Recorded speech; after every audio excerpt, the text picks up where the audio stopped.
তুমি চাইলে জাতীয় বিশ্ববিদ্যালয়ের অধীনে অনেকগুলো সাবজেক্টের উপরে তুমি অনার্স করতে পারো। দেখতে পাচ্ছ তুমি কত সাবজেক্টের তালিকা, এখানে প্রায় 20-25টা সাবজেক্ট আছে। এক্ষেত্রে টপ 5 সাবজেক্ট নিয়ে আজকে আমরা আলোচনা করব, তার বিস্তারিত তোমাদের সামনে তুলে ধরবো যাতে করে তোমার বিষয়গুলো জানতে পারো।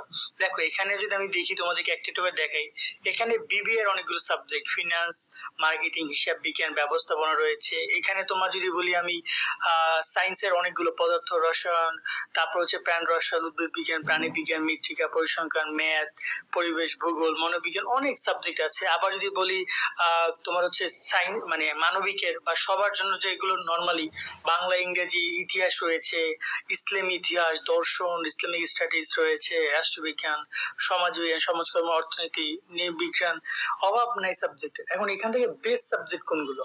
তোমরা অনেকেই ভর্তিতে আবেদন করার সময় জানো নয় তাই আবেদন করেছো, হয়তো নিজে করেছো নয়তো অন্যকে দিয়ে করিয়েছো, যার কারণে সাবজেক্টে কোনো দিক দুঃখী নাই।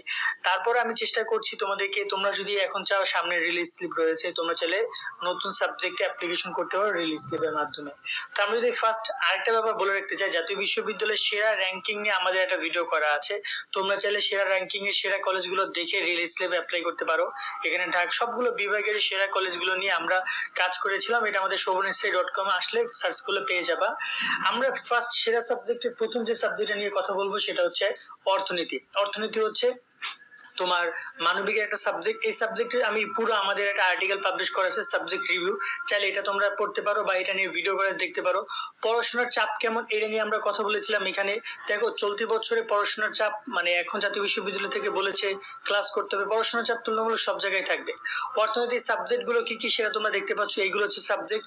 তো অর্থনীতি খুব সহজ একটা সাবজেক্ট না যে চাইলেই যেমন তেমন করে পাশ করে যাবা। মাইক্রো ইকোনমিক্স, ম্যাক্রো ইকোনমিক্স, গণিত, পরিসংখ্যান এগুলো করতে হবে তোমাকে, হিউজ প্যারা এই সকল সাবজেক্ট কমপ্লিট করতে। অর্থনীতির পরে ক্যারিয়ার, ক্যারিয়ারে যদি আমরা কথা বলি এখানে অনেকগুলো ক্যারিয়ার অপশন রয়েছে, যেমন ব্যাংক জব, কাস্টম অফিসার, ভূমি কর রাজস্ব কর্মকর্তা, ফিনান্সিয়াল কর্পোরেট চাকরি, সরকারি আর্থিক উপদেষ্টা, বাংলাদেশ ব্যাংকের গভর্নর থেকে শুরু করে অনেক জায়গায় চাকরি। এবং তার সাথে তোমার এখানে বিভিন্ন কলেজের শিক্ষকতা, বিশ্ববিদ্যালয়ের শিক্ষকতা, মাধ্যমিক বিদ্যালয়ের শিক্ষকতা রয়েছে, যেটা সবচেয়ে বড় সেক্টর রয়েছে অর্থনীতি। এবং এখানে বিসিএস ক্যাডার বা সকল সরকারি যে উচ্চ পর্যায়ে কর্মকর্তা সেসব জায়গায় তুমি চাকরির সুযোগ পেতে পারো। এছাড়া অনেকগুলো সেক্টরে স্পেশালি অর্থনীতির স্টুডেন্ট মানে তোমার হচ্ছে চেয়ে থাকে, সেক্ষেত্রে অর্থনীতি একটা বেস্ট সাবজেক্ট বলে আমার কাছে মনে হয়। 2 নম্বরে আমরা যে সাবজেক্ট নিয়ে কথা বলবো সেটা হচ্ছে যে হিসাব বিজ্ঞান। হিসাব বিজ্ঞান একটা সাবজেক্ট যেটা হচ্ছে বিজ্ঞান মানে ব্যবসা বিভাগে, তবে হিসাব বিজ্ঞানের থেকে আরো অনেক সাবজেক্ট আছে। তো হিসাব বিজ্ঞান মানে বলতে পারো যে সবগুলো সাবজেক্টের মধ্যে বেস্ট। ঠিক আছে, এখানে আরো রয়েছে মার্কেটিং, ফিনান্স, হিসাব বিজ্ঞান, ব্যবস্থাপনা। এর মধ্যে সবচেয়ে বেস্ট সাবজেক্ট হচ্ছে হিসাব বিজ্ঞান। হিসাব বিজ্ঞান বেস্ট, তোমরা চাইলে রিভিউটা পড়ে দেখতে পারো, এখানে আমরা পুরো বিষয় নিয়ে কথা বলেছিলাম। তো এখানে যদি আমরা দেখি হিসাব বিজ্ঞানের যদি আমরা কথা বলি, পড়াশোনার চাপ হিসাব বিজ্ঞানে হিউজ থাকবে। হিসাব বিজ্ঞান খুব সহজ একটা সাবজেক্ট না যে চাইলেই পাশ করে চলে যাবা। আর হিসাব বিজ্ঞানে কোন সাবজেক্ট কি পড়ানো হয় এগুলো নিয়ে আমরা এখানে আলোচনা করেছি, চাইলে এই আর্টিকেলটা তুমি আমাদের ইসে গিয়ে পড়ে নিতে পারো। আর ক্যারিয়ার নিয়ে যদি কথা বলি, বিশেষ করে এখানে CA, auditor, BCS, audit, tax officer, এগুলো টাকার খেলা। সিএ নিয়ে আমরা পুরো ডিটেলস একটা কোর্স করবো, সিএ নিয়ে তোমরা দেখে নিও, সিএ নিয়ে পুরো ডিটেলস একটা ভিডিও পাবা।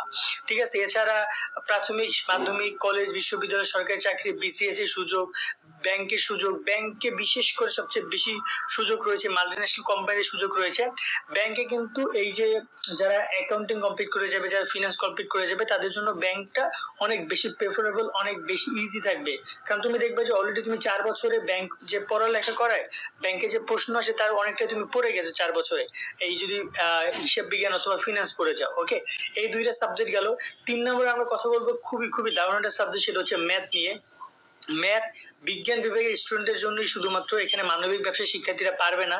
সেক্ষেত্রে ম্যাথের কথা বলি, এখানে পড়াশোনার চাপ হিউজ চাপ, মানে সবচেয়ে কঠিন সাবজেক্টের দিক থেকে ম্যাথ রয়েছে। এবং এখানে তোমাকে প্রথম বর্ষে, দ্বিতীয় বর্ষে কি কি সাবজেক্ট পড়ানো হবে, তৃতীয় চতুর্থ বর্ষে, সেগুলো চাইলে তোমরা আমাদের আর্টিকেল থেকে দেখে নিতে পারো shobhanesri.com এ গিয়ে।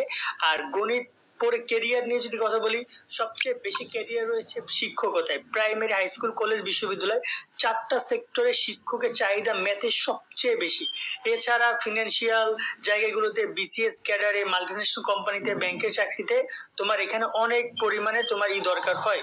এবং তোমরা দেখতে পাচ্ছ এখানে আরো অনেক প্রকার তোমার হচ্ছে যে সুযোগ রয়েছে, যেসব জায়গায় এই গণিত পড়ে তোমার ক্যারিয়ার হইতে পারে।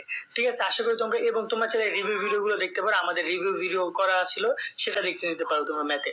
আর এরপর আমরা 4 নম্বরে যে সাবজেক্ট নিয়ে আলোচনা করব সেটা আর কোনোটাই না, সেটা হচ্ছে ইংরেজি। ইংরেজি একটা জোস একটা সাবজেক্ট, ঠিক তোমার হচ্ছে যে ম্যাথের মতো করে ইংরেজিও খুব সহজ একটা সাবজেক্ট না, পড়াশোনার চাপ আছে, হিউজ পড়াশোনার চাপ আছে। আর ইংরেজি সাবজেক্টে কি কি পড়ানো হয় চাইলে তোমরা দেখতে পারো। ইংরেজি একদম ইংরেজির বেসিক থেকে শুরু করে ইতিহাস থেকে শুরু করে সবকিছু কমপ্লিট করবে। আর ক্যারিয়ার নিয়ে যদি কথা বলি, সবচেয়ে বড় ক্যারিয়ারটা রয়েছে শিক্ষকতা পেশার মধ্যে। এছাড়া বিসিএস ক্যাডার বিভিন্ন মাল্টিন্যাশনাল কোম্পানিতে সবচেয়ে বেশি সুযোগ পাবা। এছাড়া তোমার নিজে যদি ইংলিশ ক্লিয়ার হচ্ছে, বিশেষ করে এখানে দেখতে পাচ্ছ নৌবাহিনী সেনাবাহিনীতে শিক্ষা ক্যাডার অফিস হিসেবে জয়েন করা, এইসব জায়গায় মানে যেসব জায়গায় শিক্ষকতা একটা নর্মাল জায়গা, যদি তুমি সেখানে ইংরেজি তোমার ব্যাকগ্রাউন্ড থাকে তাহলে তুমি সেই শিক্ষকতার উচ্চ লেভেল পর্যন্ত তুমি চলে যেতে পারো। কেমন? তো এই পর্যায়ে পর্যন্ত চলে গেছে এবং কর্পোরেট চাকরিগুলো বিসিএস ক্যাডার অনেক সুযোগ সুবিধা তোমরা পাবা। মা, এই গেল তোমাদের টোটাল 4টা সাবজেক্ট। আমি এটা বোনাস সাবজেক্টও দিব ভাবলাম তোমাদেরকে, বাট তার আগে আমি 5 নম্বর সাবজেক্টটা এবং সবচেয়ে গুরুত্বপূর্ণ একটা সাবজেক্ট পরিচয় করে দিতে চাই, সেটা হচ্ছে বাংলা সাবজেক্ট। বাংলা সাবজেক্ট একটা দারুণ সাবজেক্ট। কেন? কারণ বাংলা ওভারঅল সবার জন্য অনেক সবাইকে অনেক সুযোগ দিবে। কিভাবে আমি তোমাকে দেখাই, এই যে দেখতে পাচ্ছ বাংলা, এই বাংলায় কিন্তু মানবিকের শিক্ষার্থীরা 60, বিজ্ঞান 20, ব্যবসায় 20 সবাই অনেক ভর্তি সুযোগ পাচ্ছে বাংলা ইংরেজির ক্ষেত্রে।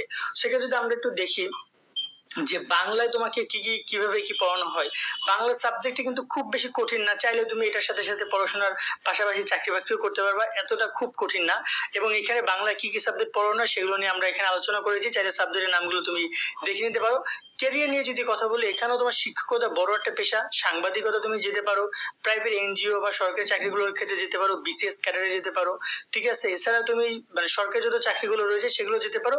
তবে দেখা যায় যে বাংলার ক্ষেত্রে তুমি সহজে যেহেতু পাস করতেছো, স্পেসিফিক ফিল্ড খুবই কম, স্পেসিফিক ফিল্ড কম। যেমন ইংরেজির ক্ষেত্রে একটা আলাদা যেহেতু ক্যারিয়ার রয়েছে, ম্যাথের ক্ষেত্রে আলাদা ক্যারিয়ার রয়েছে, হিসাব বিজ্ঞান আলাদা ক্যারিয়ার রয়েছে, কিন্তু বাংলা সেটা নাই, কিন্তু অনায়াসে পাস করে যেতে পারবা এবং মোটামুটি কায়দায় পড়াশোনা চাপ অন্যান্য সাবজেক্টের তুলনায় একটু কম থাকবে। ওকে, এবং এখানে বিশেষ করে এনজিও চাকরি, প্রাইভেট কর্পোরেট চাকরিগুলো এবং বিসিএস ক্যাডার, তোমার যদি টার্গেট থাকে যে আমি শিক্ষা ক্যাডারে পড়াশোনা করব, ঠিক আছে, শিক্ষা ক্যাডারে আমি হব, সেক্ষেত্রে তুমি চাইলে সুন্দর করে বাংলার উপর প্রিপারেশন নিতে পারো। দেখবে যে তোমার যে মূল যে সিলেবাস সেখানে কিন্তু অনেকটা বাংলা, তোমাকে এই সাবজেক্টগুলো যদি পড়ো মূল সিলেবাস অনেক এগিয়ে রাখবে। ওকে, দেন আমরা এবার লাস্ট আলোচনা করি যেটা বোনাস সাবজেক্ট, সেটা হচ্ছে রাষ্ট্রবিজ্ঞান নিয়ে। রাষ্ট্রবিজ্ঞান একটা বেস্ট সাবজেক্ট মানবিকের জন্য। অনেকেই সায়েন্স থেকে মানবিকে যেতে চাও বা কমার্স থেকে মানবিকে যেতে চাও বা মানবিক স্টুডেন্টরা রাষ্ট্রবিজ্ঞানটাকে প্রেফার করতে পারো। এখানে রাষ্ট্রবিজ্ঞান খুব বেশি কঠিন হবে না তোমাকে। এটা আমার দেখা মানবিকের একটা ভালো সাবজেক্ট, তবে অর্থনীতির থেকে না, অর্থনীতি একটু কঠিন আছে, এই সেক্ষেত্রে ভালো। আবার এটা হচ্ছে তোমার সহজ আছে কিন্তু মোটামুটি ভালো। এবং এখানে কি কি পড়ানো হয় সেগুলো নিয়ে আমরা কথা বলেছিলাম আমাদের আর্টিকেলে। এবং রাষ্ট্রবিজ্ঞান পড়ে ক্যারিয়ার কি কি, ক্যারিয়ার যদি কথা বলি, এখানে শিক্ষকতার পেশার ক্যারিয়ারটা খুবই কম আছে। কারণ দেখো রাষ্ট্রবিজ্ঞান একমাত্র মানে তুমি অনার্স বা মাস্টার্স আসলে পাবা। সো কলেজগুলো, কলেজ বা তোমার হচ্ছে বিশ্ববিদ্যালয়ে শুধুমাত্র অধ্যাপক হিসেবে তুমি জয়েন করতে পারো। এবং এছাড়া সরকারি বেসরকারি চাকরি, বিভিন্ন কর্পোরেট চাকরিগুলো বিসিএস ক্যাডার থেকে শুরু করে সরকারি কর্মকর্তা, রাষ্ট্রবিজ্ঞানী, এইসব বিষয়ে জায়গা মানে ক্ষেত্রগুলোতে তোমাদের রাষ্ট্রবিজ্ঞানের মানে ক্যারিয়ারটা রয়েছে। তো আশা করি তোমরা বিষয়গুলো বুঝে যে টোটাল এই 5টা সাবজেক্ট কি কি যেগুলো তোমার জন্য বেস্ট। এবং রাষ্ট্রবিজ্ঞানটা আমি এক্সট্রা বললাম যেটা আমার কাছে 6টা সাবজেক্ট মনে হলো, বাট সাবজেক্ট কিন্তু আরো অনেক আছে, যেমন এই যে ইতিহাস আছে, ইসলামী ইতিহাস আছে, দর্শন, ইসলামিক স্টাডিজ,